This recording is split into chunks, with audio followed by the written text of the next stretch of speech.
Chers amis de TV Liberté, c'est une invitation au concert que je vous propose ce matin en invitant le directeur de l'ensemble Jubilaté de Versailles, le docteur Michel Lefebvre. Bonjour. Bonjour Michel Anne. Lefebvre. Votre prochain concert est donc le 22 mars à Notre-Dame de Versailles, Oui. et le 24 à Saint-Roch, tous les deux à 20h45. Alors, je connais bien ces concerts, puisque je crois que je n'en ai pas manqué un depuis Ça fait à peu près 25 ans. Depuis 25 ans, exactement. Et c'est toujours un immense bonheur. D'abord, peut-être expliquer que vous êtes d'une famille de grands musiciens. Votre père chantait. Alors, effectivement, on est d'une famille de musiciens. Finalement, les gens s'en sont un peu rendus compte ces temps derniers, puisque... Oui, il y a une affaire qui fait beaucoup de bruit. Il y a une famille qui a fait mon dernier frère. Votre frère, l'un de vos frères, ouais, oui.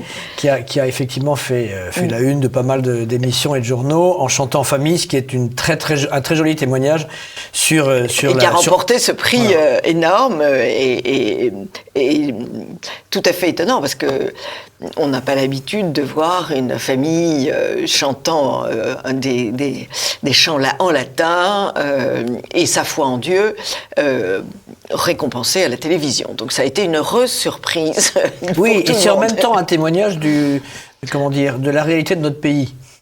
Oui, si tout d'un ça a coup, si bien marché, oui. c'est que le pays attend ça. Oui. Et le pays, il attend plein de choses comme ça. Mais d'ailleurs, je crois qu'ils doivent leur victoire au fait que le public a voté. Exactement. Et qu'ils n'avaient pas eu le temps de trafiquer les votes. Non, les votes n'ont pas été trafiqués, mais ça veut dire qu'il y a une vraie attente de spiritualité dans notre pays et de beauté, je crois. Et que la réalité, elle est là. Et voilà. c'est pas, absolument, c'est pas d'autres concerts beaucoup moins jubilants pour revenir à l'ensemble Jubilaté. Alors, votre père était grand mélomane. Papa chantait beaucoup, nous a toujours chanté, on a été complètement bercés, il nous a fait pénétrer et vivre dans un milieu de musique. Hein. Oui. Quand on arrivait à la maison, tout juste né, oui. Il avait mis une symphonie de Beethoven ou un morceau de Mozart, et on arrivait à la maison, tout jeune nourrisson, avec de la musique à la maison. C'était fait pour. Oui. Donc, effectivement, on commençait bien dans la vie. Hein. C'est bien. C'est très bien. Et alors, vous êtes médecin, mais vous avez aussi fait des études musicales de direction d'orchestre. Alors, oui, la musique, c'est notre père qui nous a baignés dedans. Et puis, j'ai eu la chance, comme un certain nombre de gens que vous connaissez sûrement aussi, d'avoir chanté sous la direction de Charles Roussel, illustre curé de Port-Marly, qui a réouvert la chapelle du château au culte dans les années 68. Et qui a créé... Et qui avait créé l'ensemble Michel Richard de Lalande, oui. À l'époque. Et en plus, qui a composé... Il a beaucoup écrit de musique pour la messe du Requiem de Louis XVI. Alors non, ça c'était François Giroud. Non, mais il a écrit beaucoup de choses pour la liturgie. Oui. Quand il a été curé, d'abord maître de chapelle à la cathédrale Saint-Louis, puis curé de Port-Marly, et puis quand il était le maître de chapelle de la chapelle des Châteaux de Versailles, qu'il a réouverte au culte dans les années 70. Donc il nous a, à mes frères et à moi-même, fait découvrir Michel Richard de Lalande, Charpentier, Lully, qu'il avait lui-même, sur lequel il avait travaillé, puisqu'il travaillait sur les manuscrits de la bibliothèque de Versailles, qui est une bibliothèque extrêmement riche dans ce domaine, avec le fonds Philidor, qui rassemblait beaucoup des partitions qui avaient été... Qui est Monsieur Philidor ? Il s'appelle Danican Philidor, Antoine Danican Philidor, je crois, je me trompe peut-être sur le prénom, qui était un musicien de la Chapelle du Roi et qui a énormément collationné les manuscrits et toutes les œuvres de cette époque. Donc il y a un fonds Philidor à la bibliothèque de Versailles qui rassemble énormément des compositions de cette époque-là, de Charpentier, Lully, Robert, Blanchard, dont nous avons fait, sur lequel nous avons donné un concert aussi il y a quelques années. Oui. Et j'avais restitué une œuvre de Blanchard à l'époque. Oui. Vous n'avez pas travaillé, vous, comme d'autres grands musiciens et vos neveux et nièces, avec Jean-François, sous la direction de Jean-François Frémont. Non, mais je le connais bien, c'est quelqu'un que j'apprécie beaucoup. Oui, et moi c'est le Chanoine Roussel qui m'a tout apporté. Et je pense que la génération plus jeune, puisque Gabriel a 12 ans de moins que moi, c'est ça. Lui, il a beaucoup moins bénéficié de l'apport des Chanoine Roussel et il a eu la chance de travailler sous la direction de ce grand Jean-François chef Vraiment, qui est vraiment un très très grand aussi, musicien. Et qui a un travail considérable, c'est son métier, de nous donner un hiver toutes les cantates de Bach. Voilà, il fait l'intégrale des cantates de Bach à Notre-Dame à Versailles. Voilà, c'est le Jean-Luc Génère de la musique à Versailles. Oui, si on peut dire. J'aime bien les gens qui nous offrent des intégrales. Je trouve qu'il faut quand même les remercier. Alors, vous avez créé l'ensemble Jubilaté. Alors, nous avons créé cet ensemble Jubilaté en 93, à l'occasion du bicentenaire de la mort de Louis XVI. Oui. Et nous avons donné à cette occasion la messe du sacre de Louis XVI, qui avait été composée par un compositeur de l'époque, François Giroud, qui a terminé dans la misère pendant la Révolution. Et nous avions donné aussi la messe des morts, le Requiem de Jean Gilles, qui est une œuvre absolument magnifique, une des plus belles œuvres de cette époque-là. Voilà, c'était le premier concert. À partir de là, moi, au départ, on avait fait ça uniquement pour cette occasion, et pas forcément avec la vocation de continuer. Et puis finalement, on se prend au jeu quand on fait ça, et on a fini par faire avec ma femme, on s'était dit, on ferait une année sur deux un concert. Une année sur deux, on aurait un bébé. Et finalement, on a eu un bébé une année sur deux et on a fait des concerts tous les ans. Voilà. Mais, et alors, vous recrutez donc des Versaillais. Il y a d'autres gens que des Versaillais? Oui, il y a des gens de la région Versailles. Il y a des Parisiens également qui viennent chanter. Qui sont venus très longtemps chanter. Voilà, on accueille tous les gens qui aiment cette belle musique et qui ont envie de chanter. Et puis, voilà. Et alors, le nom de la chorale, c'est donc Jubilaté, et je trouve que c'est très bien choisi parce que c'est vrai que quand on sort de vos concerts, on a envie de jubiler. Ça, alors, c'est vrai qu'on a beaucoup commencé par des requiems, pour un ensemble qui s'appelle Jubilaté, mais à la fin de chaque requiem, à cette époque-là, on chantait Et Lux l'Eterna. Voilà. Et tous les requiems de cette époque où finalement on avait vraiment la foi, on savait qu'on allait vers le bonheur et la jubilation. Voilà, et même requiem, c'est toujours en définitive très heureux. Absolument, c'est une nouvelle naissance. Voilà. C'est la naissance au ciel, comme disent les orthodoxes, entre autres. Mais là, vous nous offrez donc le Te Deum de Charpentier en premier morceau. Alors, ce Te Deum, je l'ai réentendu en allant sur YouTube. C'est quand même assez magique. Oui, alors à l'époque, ce n'était pas le Te Deum le plus réputé de Charpentier, qui en avait écrit un 20 ans avant, qui était extrêmement réputé, que tout le monde connaissait, et qui a fini par tomber dans l'oubli parce que très peu de gens le connaissent maintenant, ce premier Te Deum de Charpentier. Tout le monde connaît ce deuxième Te Deum. Et pourquoi ils le connaissent? Ils le connaissent parce que ça a été l'ouverture, le rondeau d'ouverture à la trompette et a été le générique, ou le générique ou l'indicatif de l'Eurovision. De l'Eurovision, oui. À l'époque, c'était l'ORTF. Mais je trouve que c'est quand même une période bénie d'avoir que l'Eurovision s'ouvre sur un Te Deum de Charpentier. C'est quand même extra. C'était une autre époque tout de même, non? Oui, parce que Te Deum, voulez-vous nous dire un petit peu En fait, c'est une œuvre qu'on chantait, c'est un psaume qu'on chantait pour remercier Dieu de. Je te salue, très souvent. Je te salue, mon Dieu. Oui, et c'était pour remercier. En général, c'était donné pour les victoires. Oui. Le Te Deum de Blanchard avait été donné pour la victoire de Fontenoy. Oui. Celui-là a été donné probablement pour la victoire de Steinkerk. Et donc était chanté à la Chapelle du Roi ou dans les églises de France, à l'occasion d'événements joyeux et heureux pour la naissance d'un dauphin, pour une victoire. Oui, oui. Et donc là, nous remercions le ciel pour la sortie de ces moments sombres. On ne sait pas où on va, mais on espère quand même avancer. J'aime votre optimisme, Michel. Il faut. Et alors, un autre personnage. On va donner quelques mesures de ce Te Deum, parce que tout de même, ça réveille tout le monde. Et c'est celui que j'ai entendu, c'est avec Vincent Dumestre. Très bien. Versaillais aussi. Oui, tout à fait. Oui. Qui était vraiment très beau. Donc j'ai hâte de découvrir le vôtre.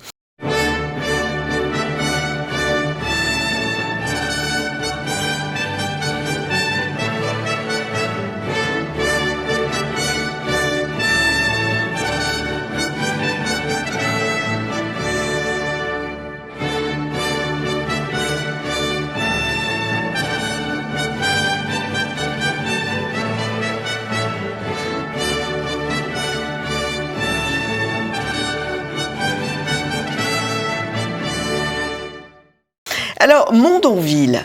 Alors là, lui, c'est quelqu'un que je connais pas du tout. Joseph Cassanea de Mondonville, qui faisait partie d'une famille aristocratique qui avait connu des revers. Et il a été finalement jeune violoniste à Lille, puis a intégré comme violoniste le concert spirituel. Et finalement, d'instrumentiste, il est devenu également compositeur et il a énormément composé. Il a composé 17 motets, dont seuls 9 nous sont arrivés intacts. On a retrouvé les manuscrits que de 9 de ces 17 motets. Nous avons déjà chanté le Dominus Regnavit de Mondonville. Et quelle époque ? Il est né en 1711, ah oui. C'est l'époque de Louis XV. C'est la grande époque. C'est un contemporain de Rameau. Oui. C'est de la musique extrêmement expressive, très discursive, très descriptive. Oui. C'est un contemporain de Rameau, voilà. Donc c'est après Charpentier. Charpentier, c'est Louis XIV. Oui, d'accord. Mondonville, c'est le règne de Louis XV.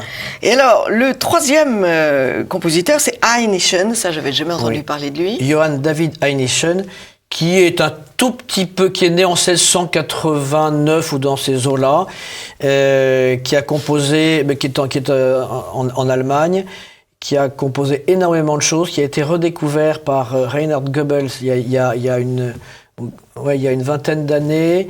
Et là, nous donnons le Magnificat. Là aussi, on loue la grandeur de la Vierge et de Dieu. C'est aussi une manière de manifester qu'il faut sortir de cette grisaille de tous les jours et il faut chanter la joie et le bonheur. C'est bien, c'est bien.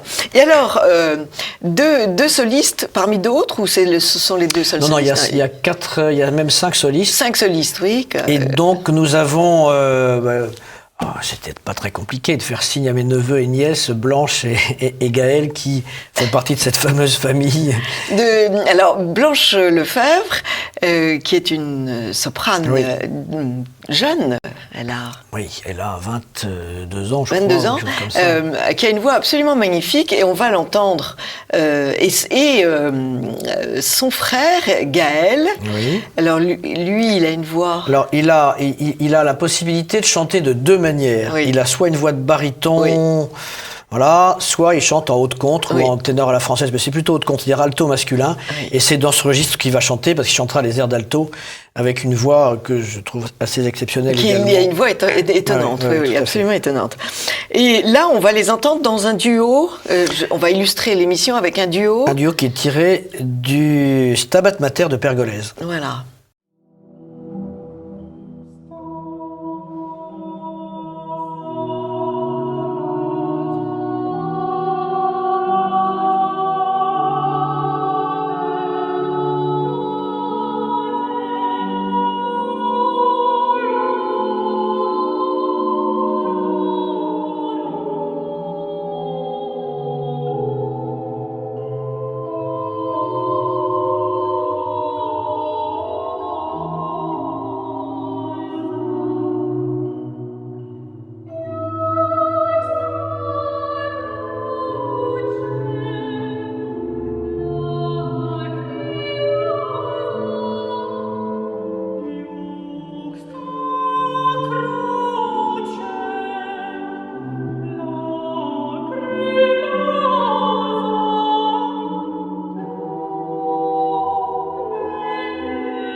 Merci beaucoup. Je répète les dates, 22 mars et 24 mars. 22 mars à Notre-Dame et 24 mars à Saint-Roch. Il n'y a pas d'orgue dans... Non, il n'y a pas d'orgue. Parce que l'orgue vient d'être magnifiquement restauré. Et le concert c'est le concert que nous donnons. Les bénéfices iront à abonder la restauration de l'orgue de Notre-Dame, qui effectivement a été inaugurée récemment au mois de novembre, avec la bénédiction de l'orgue par Monseigneur Crépy, ce qui est une cérémonie toujours très émouvante, parce que l'évêque qui est là pour cette cérémonie dit à l'orgue « Éveille-toi, orgue », et à ce moment-là, dans le silence, on entend l'organiste qui joue des notes très très graves, qui fait monter et donc permet de faire sortir le son de l'orgue comme s'il naissait. C'est joli. C'est comme une naissance d'orgue. C'est une très très belle cérémonie.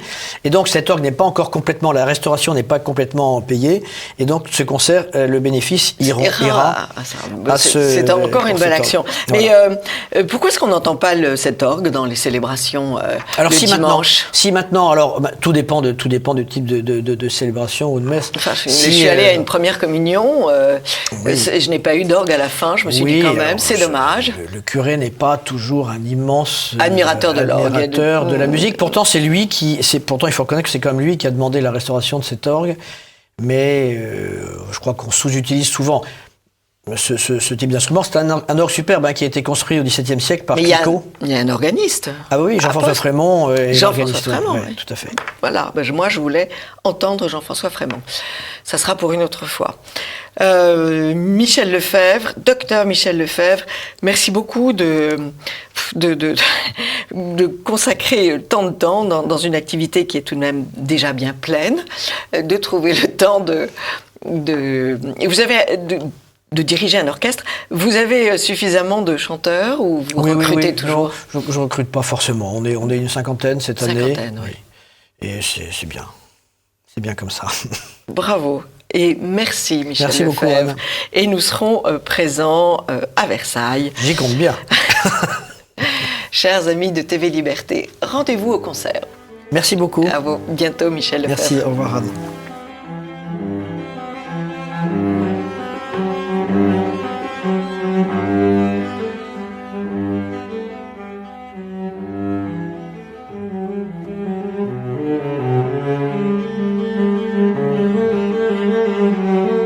Chers amis de TV Liberté, bonjour. Nous avons la chance et la joie de recevoir ce matin Françoise Monestier qui revient après une longue absence pour parler patrimoine et pour évoquer le livre de Didier Rickner qui s'appelle La disparition de Paris. Qui est Didier Rickner, Françoise? Bonjour d'abord Françoise. Bonjour Anne. Didier Rickner est un ami du patrimoine. Il est un défenseur du patrimoine français, du patrimoine européen, de tout notre patrimoine culturel depuis des années. Et il a créé un site qui s'appelle la Tribune de l'Art. Qui est remarquable. Qui est un site remarquable et qui est un site que je consulte régulièrement. Et c'est un site qui est très diversifié car il nous parle aussi bien des acquisitions que peuvent faire certains musées, mais aussi il nous parle de la disparition de notre patrimoine, il nous parle de la dispersion de ce patrimoine, et étant parisien, habitant Paris je crois depuis toujours, et n'ayant pas de voiture, il circule à Paris à pied, pedibus cum iambis, et il est muni d'un appareil de photo, et il traque les imperfections parisiennes. Et Dieu sait s'il y a en ce moment des imperfections dans Paris, ne parlons pas des incivilités, et ne parlons pas de toutes les cochonneries que l'on trouve sur les trottoirs parisiens.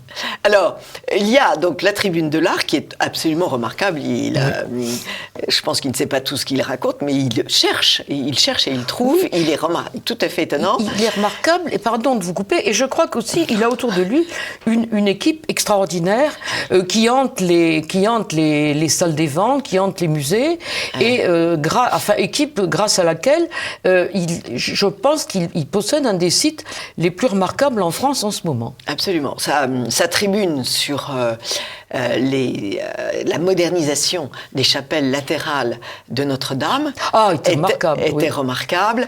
Je crois que il faut vraiment aller la voir et il faut signer la pétition pour empêcher que ces désastres n'arrivent.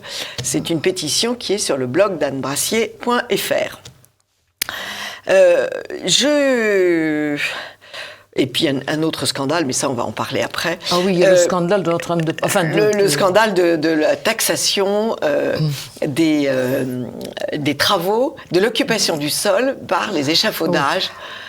Alors qu'elle s'était engagée à ne pas D'abord à donner 50 millions d'euros et ensuite à exempter Notre-Dame de Paris de cette taxation, de cette taxe de reconstruction. Mais elle n'a pas. Alors, espérons peut-être que elle sera gourmandée par le maire de Nantes, le maire socialiste de Nantes, qui est sa porte-parole pour la campagne présidentielle. Et la maire de Nantes, elle, a respecté sa parole, puisqu'elle a donné... Elle a promis, elle a promis et elle a fait un don après l'incendie de la cathédrale de Nantes, oui. Qui s'était produit en 2020. Mais puisqu'on est dans les échafaudages, on va continuer. Pourquoi y a-t-il tant d'échafaudages sur la surface de Paris? Pourquoi? Mais il y a des échafaudages sur la surface de Paris parce que la mairie de Paris ne fait pas son boulot. La mairie de Paris ne fait pas son boulot et il y a tellement d'échafaudages que la mairie de Paris débourse chaque année des millions d'euros pour indemniser les promeneurs qui se cassent la figure dans Paris. Il y a ça, mais il y a aussi le fait que, prenons la façade de l'église de la Trinité, qui menace de tomber depuis 20 ans. Donc, ils ont mis des échafaudages, des filets, pour éviter qu'un passant ne reçoive une tuile sur la tête. Ils ont mis des échafaudages et ces échafaudages sont maintenant cachés par des publicités honteuses, ouais. Des publicités quelquefois à caractère sexuel ou pornographique, sans rapport totalement avec décalé avec, par exemple, l'église de la Madeleine ou l'église de la Trinité. Et ces échafaudages rapportent de l'argent à la mairie, bien sûr. Mais ce qu'il y a d'étonnant, c'est les échafaudages qui sont aussi au milieu des carrefours et tout ça. Ils payent une redevance à la mairie. À la mairie de Paris. Donc, c'est tout bénef. Et la mairie a intérêt à ne pas les bouger. À ne pas les faire donc, bouger. Donc, c'est une source de revenus. C'est une source de revenus, mais en même temps, c'est une source de dépenses. Puisque je crois qu'ils ont... ils ont déboursé 11 millions d'euros en 2018 ou en 2019 pour dédommager les passants qui se cassaient la figure sur ces échafaudages ou à proximité de ces échafaudages. Enfin, voilà un des problèmes de la vie à Paris. C'est quand même absolument inouï. Enfin, c'est quand même une histoire de gros sous et de mafia. C'est une histoire de gros sous et de mafia, c'est aussi une histoire de négligence et c'est aussi une certaine complaisance à l'égard de toutes les populations chéries par Madame Hidalgo, tous les migrants qui s'installent un petit peu partout au coin de certains carrefours et surtout dans certains jardins de Paris ou dans certains coins de Paris. Je pense notamment au calvaire que vivent les habitants du 19e ou du 20e arrondissement. Ouais. Et on n'ose pas les déloger, mais quand même de temps en temps, la préfecture ou le ministère de l'Intérieur font leur boulot, délogent les migrants qui vont s'installer 300 mètres plus loin pour recréer un problème. Un autre problème. Alors, Didier Rickner, avec son petit appareil de photo, stigmatise bien sûr déjà la saleté. La saleté, bien sûr. La saleté. Comment se fait-il que... Qu'est-ce qui s'est passé pour que nos trottoirs deviennent presque ceux de Calcutta? Je suis jamais allée à Calcutta, mais je suis allée en Afrique. Mais il y a beaucoup de trottoirs parisiens qui ressemblent. Les parisiens maintenant sont pires que les trottoirs d'Istanbul. Dieu sait si dans certains quartiers d'Istanbul les trottoirs étaient dangereux, mais maintenant les trottoirs d'Istanbul sont une merveille par rapport aux trottoirs parisiens. Ils sont nickel. Alors qu'est-ce qui se passe? Maintenant Paris c'est Marseille. Il faut quand même bien établir une comparaison. Oui, c'est Marseille. C'est Marseille. Et puis surtout, Et pourtant, c'est pas faute de voir passer des fonctionnaires. Hein. Ils passent. Mais les fonctionnaires, mais surtout, la mairie de Paris ne fait pas son boulot. Ils ne font pas leur boulot. Alors, si ils enlèvent des ils caressent les écolos dans le sens du poil, mais ils enlèvent des quantités d'arbres. Regardez la place de la Contrescarpe, réduite à sa plus simple expression. Regardez le scandale de la glycine de Montmartre. Regardez des tas de choses. Et en même temps, on tolère que que beaucoup de quartiers, sauf évidemment le 7e chéri des ministères, le 16e, certains coins du 15e, on tolère que, la municipalité parisienne tolère que certains quartiers, de nombreux quartiers parisiens, soient des quartiers de pays sous-développés. Oui. C'est quand même étonnant. Alors, il y a aussi le problème effroyable du remplacement du mobilier urbain. Ah oui. On a supprimé ces bancs, les bancs les fameux bancs d'Aviou, les bancs d'Aviou qui avaient une jolie classe. Les bancs d'Aviou qui ont été d'ailleurs... Il y a un banc d'Aviou qui récemment a été racheté à Drouot par des défenseur du patrimoine qui ont exposé ce banc d'Aviou qui maintenant fait...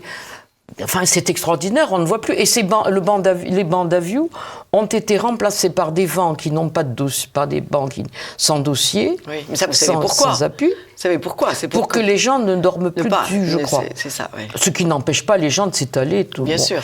Et aussi, ils ont expérimenté la mairie de Paris a expérimenté dans un quartier du 13e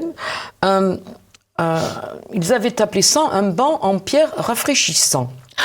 Et le système, le rafraîchissoir, se déclenchait au-delà de la température de 30 degrés. Oui. Et ce banc coûtait la bagatelle de 19 000 €. Bien évidemment, ce banc n'a pas survécu et ce banc n'existe plus, a été, alors je ne sais pas, il est aux objets trouvés, je ne sais pas où est ce banc. Enfin, si des téléspectateurs de TV Liberté retrouvent trace de ce banc, qu'ils préviennent Anne Brassier ou moi-même, et je serais ravie de donner des nouvelles de ce banc. Il y a aussi autre chose, le problème des urinoirs. Oui. Qui est un véritable scandale. Ils ont, toujours par souci d'écologie, on avait mis en place, du côté de Stalingrad, un uri-trottoir qui malheureusement, pour les exhibitionnismes, était favorable. Comment dirais-je, l'urinoir rêvé. Mais en même temps, cet uri-trottoir fonctionnait à base d'énergie solaire, et on s'est aperçu que les arbres, que les feuilles des arbres aux alentours de cet uri-trottoir l'empêchaient de fonctionner. Donc l'uri-trottoir à 40 000 balles, à 40 000 €, a lui aussi disparu du paysage. Ce sont des... On pourrait croire que ce sont des anecdotes, mais c'est malheureusement... C'est quand même... C'est typique de ces taboulis de la mairie, ou plutôt pas de cet abus, de cette volonté de tout changer. Et comme le dit, comme et puis de dépenser un argent. Comme l'écrit Rickner, à Paris, on réinvente tout, comme si la ville dans laquelle nous vivons avait besoin d'être entièrement bouleversée, comme si nous avions donné mandat à la vie de réglementer notre vie entière. Et finalement, cette réglementation de notre vie, c'est un petit peu la volonté de ces socialo-écologistes qui veulent avoir la mainmise sur notre vie quotidienne et accessoirement sur notre façon de penser. On voit le cas aussi à Strasbourg, à Lyon, à Bordeaux, bref, dans toutes ces villes qui ont été conquises par des maires écologistes. Oui. Mais moi, ce qui me frappe, c'est quand même la capacité de dépenser un argent qui n'est pas le leur. La capacité de dépenser l'argent, il faut quand même rappeler qu'elle a une dette de 7 milliards d'euros, dette qui sûrement va encore grossir au fil des années et au fil de ses inventions ou de... 7 milliards, c'est quand même énorme. Oui. Et pendant ce temps-là, quand même, il faut aussi souligner qu'elle accorde la plus grande attention à ses amis milliardaires que sont Bernard Arnault et Pinault, avec la Bourse du commerce, qui a été pratiquement donnée par la mairie de Paris à Pinault. Ce qui est incroyable. Sous la forme d'un bail amphithéotique. Et il paye un loyer très, très, très modique. Et surtout, tout le bénéfice est pour la Fondation Pinault, et on voit les visiteurs qui découvrent cette bourse du commerce, qui a été évidemment aménagée à grands frais par M. Pinault, mais les bénéfices n'iront jamais à la mairie de Paris. Même chose avec l'aménagement de la Samaritaine et toutes les fleurs qui ont été faites à Pinault. Et puis, en attendant, celles qui... À Pinault, pardon, à Bernard Arnault, s'agissant de la Samaritaine. Celle qu'on va donner maintenant à ces grands capitaines du commerce, avec l'Hôtel Dieu. L'Hôtel Dieu avec l'Hôtel Dieu qui fait sur le partie parvis de Notre-Dame. Justement, si Anne Hidalgo s'est engagée à restaurer le parvis de Notre-Dame, c'est pour tirer parti de la location ou du fait qu'elle va donner l'Hôtel Dieu à des... Oui. Sinon à des commerçants, du moins à des gens qui vont tirer profit de l'Hôtel Dieu et qui vont tirer profit de sa localisation et de sa proximité avec Notre-Dame. Mais vous trouvez normal, vous, que les parvis soient aménagés, que ça soit à Chartres, que ça soit... Le parvis est un espace qui fait partie de la cathédrale. Le parvis est un lieu sacré. Ça n'est pas un lieu qui doit être aménagé pour mettre le marchand de frites, le marchand de souvenirs. S'agissant de Chartres, c'est un véritable, c'est un massacre. Il y a un massacre qui a été organisé, à Chartres. Oui. Et ce massacre sera peut-être demain organisé à Paris. Absolument, absolument. Donc, mais ils ne sont forts que de notre faiblesse. Si nous ne faisons rien, ils continuent et ils continueront. Et donc chaque Parisien, et je dirais même chaque Français, et chaque amoureux de Notre-Dame doit manifester son refus. S'agissant de Notre-Dame, il faut quand même rappeler que les travaux sont pris en charge uniquement par les dons. Oui, et que les donateurs ne veulent pas payer. Les donateurs ne veulent pas que leur argent Madame Hidalgo serve. Et surtout que notre argent serve à payer cette taxe qu'elle prétend exiger aujourd'hui, après ne rien avoir dit au début, après l'incendie de Notre-Dame. Et surtout, n'oublions pas aussi, il y a des donateurs français certes, mais il y a aussi des donateurs étrangers et en particulier américains qui ont manifesté leur refus et qui ont fait d'énormes dons à Notre-Dame. Et il serait regrettable que tout cet argent n'arrive pas à la... Il y a un autre... alors, on va rester sur la disparition de Paris de Didier Rickner. Est-ce qu'il s'occupe des tags ? Est-ce que le street art...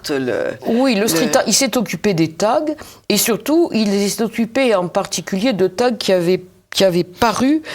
qui avaient été peints dans l'île Saint-Louis.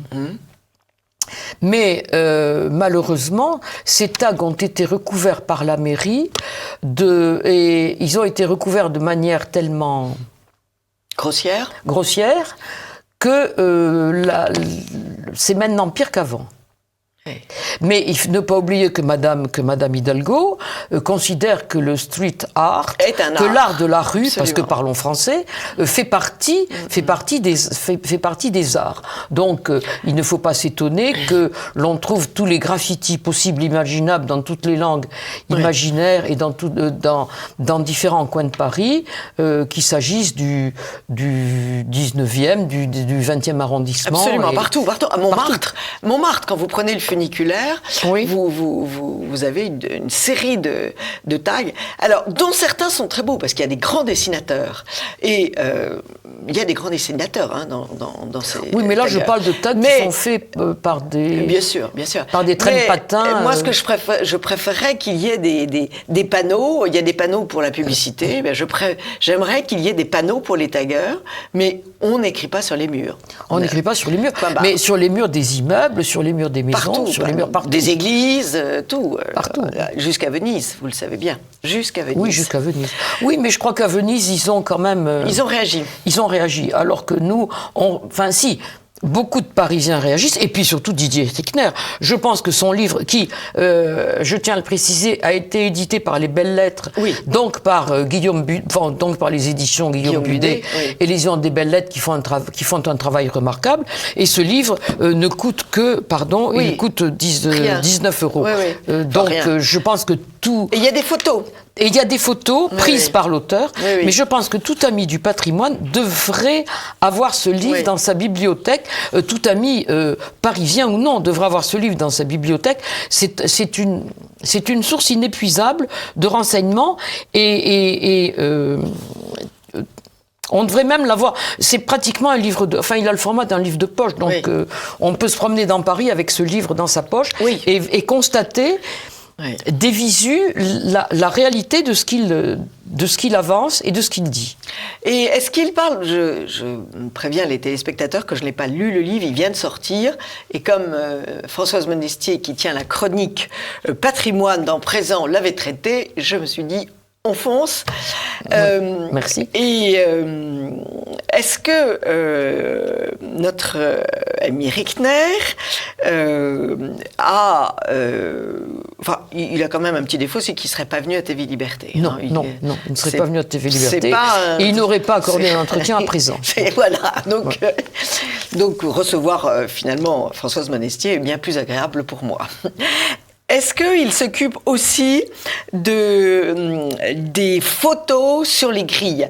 Je ne supporte plus ces expositions de photos sur les grilles du Sénat, sur les grilles des églises. Il en parle, mais pas de manière... il le dénonce pas expressément. Parce que c'est quand même hallucinant de prendre toutes ces grilles. Mais il est vrai que quand on voit les grilles du Luxembourg, si on va par exemple à la Nouvelle Librairie, et qu'en face de la Nouvelle Librairie, on voit ces photos prises... Et on les voit partout, on les voit même, par exemple, sur le jardin, sur les grilles du jardin de la place d'Anvers, à côté de chez moi, avenue Truden. Il y a aussi ce genre de photos. Partout. Devant les cathédrales, la grande Fourvière à Lyon, il y a des expositions de photos. Enfin, c'est pas des lieux d'exposition. À Toulouse également. Les grilles ne sont pas des lieux d'exposition. C'est quand même hallucinant.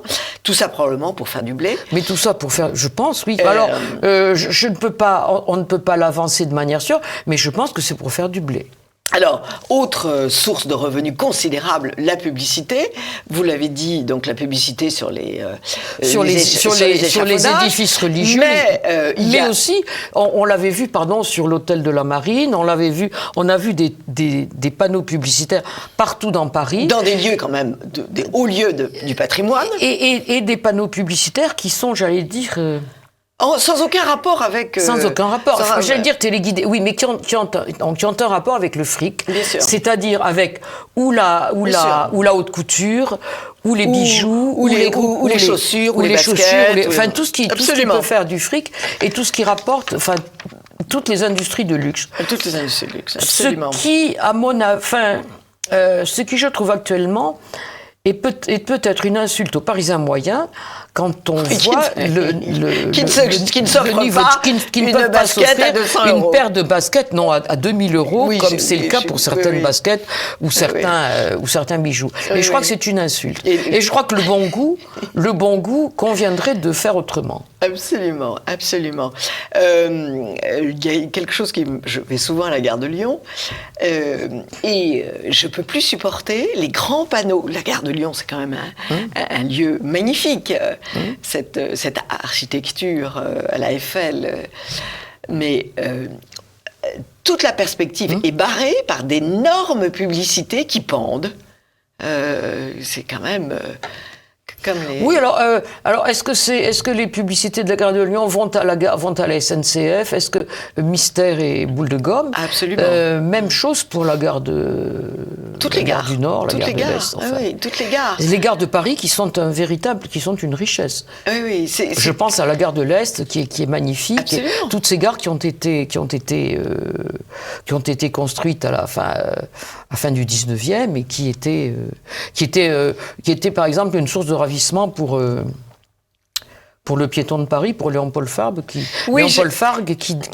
décrivait les gares de Paris, la gare du Nord et la gare de l'Est, lui qui était né dans le 10e arrondissement, il était fou de ces gares, mais il est vrai que ces gares sont superbes. Elles sont belles, elles sont très belles. Oui. Si, il y en a quelqu'un quand même qui a eu le bon goût, c'est Giscard avec la gare d'Orsay. Oui. La gare d'Orsay qui a été transformée en musée, mais la gare d'Orsay garde toujours Absolument. son architecture et elle est très belle. Alors, il y a donc tous les endroits qui sont abîmés et puis il y a aussi les endroits qui sont carrément transformés de façon effrayante. Je pense à la place de la République. Ah ben la place de la République, n'accablons pas trop Anne Hidalgo, parce que la place de la République, ça a été prévu avant par son prédécesseur Bertrand de Lanoë. Et maître. Mais son prédécesseur est maître. Mais c'est horrible, ils ont enlevé... Enfin, la place de la République avait son charme. Il y avait ses fontaines, elle avait son charme. Maintenant, la place de la République ressemble à un gigantesque... skatepark, plat. Gigantesque des Gaules, comme on dirait dans le Midi, chez moi. Enfin, un désordre indescriptible, avec ses bancs improbables, avec ses... Et puis, si, ça permet... Cette place permet à tous les fous de patinettes, de trottinettes et autres engins de déambulation, de déambuler au milieu des gens qui se baladent et au risque de les renverser, peu importe. Bien sûr. Et voilà, c'est un gigantesque lieu de déambulation pour ces engins. Mais la place de la République, c'est vrai que son déménagement et son réaménagement ont été un véritable scandale. Alors, ce qui est marrant, c'est qu'ils se mettent à la place de la Nation, où je passais hier, c'était une place avec un centre, avec de la pelouse et tout. Oui. Ils ont augmenté la pelouse, ce qui fait qu'il y a moins de place pour les voitures. Comme ça fait de la place de la Nation la même chose que la place de l'Étoile à 6 heures. Moins de voitures passent, donc il y a des embouteillages. Et en plus, on se demande qui va aller s'asseoir au centre de la place de la Nation pour prendre le frais. Oui, parce que traverser cette place au risque de se faire renverser... c'est quand même pas évident. Donc c'est quand même de l'idéologie pure et dure. C'est de l'idéologie pure et pure. Non, il est vrai que les amoureux de Paris ne peuvent être que choqués par cette transformation qui confine au sacrilège. Alors, il y a aussi, puisqu'on parle de végétation, ces espaces végétalisés, là, au pied des arbres, où on est censé faire pousser son basilic, son oui, coriandre. Mais là, il faut quand même reconnaître que le mot dièse saccage Paris, qui a été créé par un libraire, mais disons au départ par un anonyme. Oui. A connu un tel succès que la majorité municipale est folle de rage chaque fois qu'elle voit une photo ou un papier ou une information de Saccage Paris sur les réseaux sociaux, qu'ils cherchent par tous les mois, qu'ils organisent même des réunions toutes les semaines pour savoir comment riposter et réagir à Saccage Paris. Mais Saccage Paris a remporté une victoire dans la mesure où il semblerait que la mairie revienne au statu quo ante, c'est-à-dire supprime ces espèces de jardins improbables, ces potagers qui étaient tenus par les uns ou par les autres, et remette les grilles rondes. Mais alors, où sont passées les grilles? Est-ce qu'elles ont été vendues? Est-ce qu'elles ont été chapardées par des rampes? On ne sait pas. Mais il semblerait qu'on retrouve grilles. Notre entourage d'arbres d'avant. Le site Saccage Paris, c'est #, Saccage Paris. Voilà. Oui. Et je suis allée voir, c'est extrêmement agressif. Hein. C'est très bien fait. C'était bien fait. C'est-à-dire que les bonnes volontés de tous les arrondissements et de tous les quartiers de Paris donnent des informations, fournissent des informations et surtout photographient et répertorient tout ce qui cloche. Et Dieu sait s'ils ont du boulot. Alors, la dernière chose que l'on va évoquer, nous sommes déjà à la fin de l'émission, ce sont les trottinettes louées qui sont laissées. Il y a des cimetières, oui, j'appelle ça des cimetières à trottinettes. Mais il y en a partout. Enfin, il y en a partout. Elles sont abandonnées Elles sont abandonnées. Et renversées. Elles ne sont même pas appuyées sur un mur. Même pas appuyées sur un mur. Elles sont renversées. Elles sont donc dangereuses.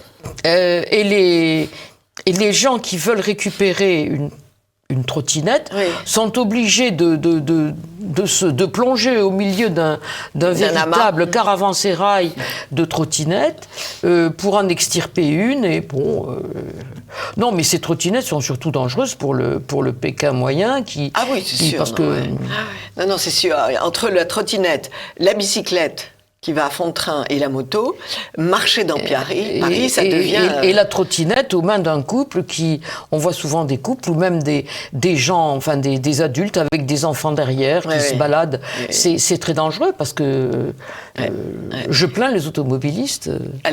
L'automobiliste est dans une position... il est tétanisé au volant. Tétanisé. Il est tétanisé parce qu'il se dit si j'en touche un, c'est moi qui vais devoir payer. Et ces gens-là ne comprennent pas que même si l'on paye, c'est eux qui seront. Non, mais ils s'imaginent qu'ils sont les rois du monde parce que Madame Hidalgo et ses alliés écologistes ont dit qu'ils étaient les rois du monde. Oui, comme pour les taggers. Les taggers sont des grands artistes, les trottineurs sont des grands... Ce sont les rois du pavé parisien. Enfin voilà ces petits coups de gueule que nous pouvons pousser grâce à Didier Rickner, qui encore une fois fait vraiment des très très bons combats. J'aime bien la couverture avec la Tour Eiffel à l'envers. Ce qu'ils ont fait devant la Tour Eiffel est monstrueux. Ah oui, mais oui, c'est vrai. J'ai oublié de vous en parler. La vitre, l'espèce de grande vitre, l'espèce de grande vitre qui isole. Alors il faut dire qu'il y a aussi des travaux derrière, mais ça bloque toute la perspective. Avant, la Tour Eiffel était devant les Invalides. Mais ça bloque tout, et puis autour de la Tour Eiffel, tous ces vendeurs de pacotilles, franchement... Et il y a une boutique et en plus, il y a les vendeurs, mais qui ne sont pas toujours là, Dieu merci, mais il y a aussi les marchands de sucettes, de glace. Avant, il n'y avait pas tout ça. On peut quand même se promener sans chercher à acheter une glace ou un hamburger. Là, maintenant, il y a partout, on autorise partout cela. Et bien sûr, on va autoriser des vendeurs de hamburgers devant Notre-Dame. Ça, c'est sûr, les gens qui sortent de Notre-Dame, il faudra qu'ils mangent. Hein, oui, mais ça, on ne voit pas ça à l'étranger. Moi, je ne vois pas ça à l'Acropole, je ne vois pas ça au Cap-Sounion, je ne vois pas. Ouais. Mais en tout cas, ils ne sont forts que de notre faiblesse. Chers amis de TV Liberté, il faut manifester, signer des pétitions, envoyer des photos à Saccage Paris. Et offrir... Ou des informations à la Tribune de l'Art. Des informations à la Tribune de l'Art et acheter ce livre, La disparition de Paris. Merci beaucoup, Françoise Monestier. Merci Anne de m'avoir reçue de votre et à bientôt. lecture savante. Chers amis de TV Liberté, à très vite.